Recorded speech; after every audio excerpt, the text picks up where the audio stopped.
Hello everyone, good morning সকলকে। আচ্ছা বলো তো, তোমাদের মনের পরিস্থিতি কেমন? আকাশের মনের পরিস্থিতি কিন্তু একদমই ভালো নয়। দেখতেই পাচ্ছ কেমন ঝিরিঝিরি বৃষ্টি হচ্ছে। শরীরটা আজ একটুও ভালো নেই, কিন্তু কি করা যাবে, সংসারের কাজ তো টুকটুক করে করতেই হবে।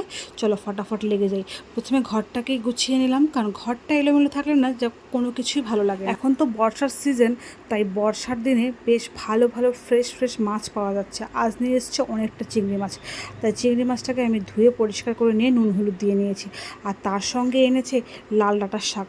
শাকটা দেখো কতটা টাটকা। সবজি কিন্তু যতটা টাটকা হবে, খেতে কিন্তু তো ঠিক ততটাই সুস্বাদু। মোটামুটি সমস্ত কাজকর্মই সেরে নেওয়া হয়ে গেছে। এখন ব্রাশটা করে নেব, আর কলতলায় কিছু বাসন পড়ে আছে সেগুলো ধুয়ে নিয়ে এসে চেঞ্জ করে সোজা চলে যাব রান্নাঘরে। ঝটফট রান্নাটা শেষ করে নেবো। এই যে প্রথমে বললাম শরীরটা ভালো নেই, আর আজকে তেমন কিছু রান্নাও করব না।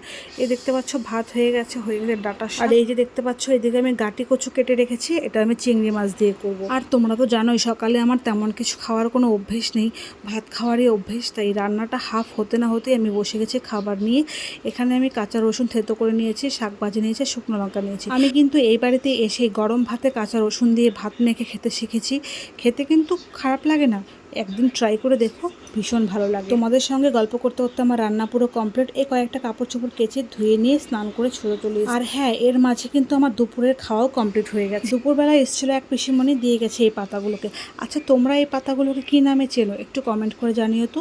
সন্ধ্যাবেলা করলাম টিফিনে ছিল দুটো কলা, আর ছিল হাতে গোনা কয়েকটা কাজু। আর আজকে রাতের ডিনারে ছিল গরম গরম মাটনের স্যুপ।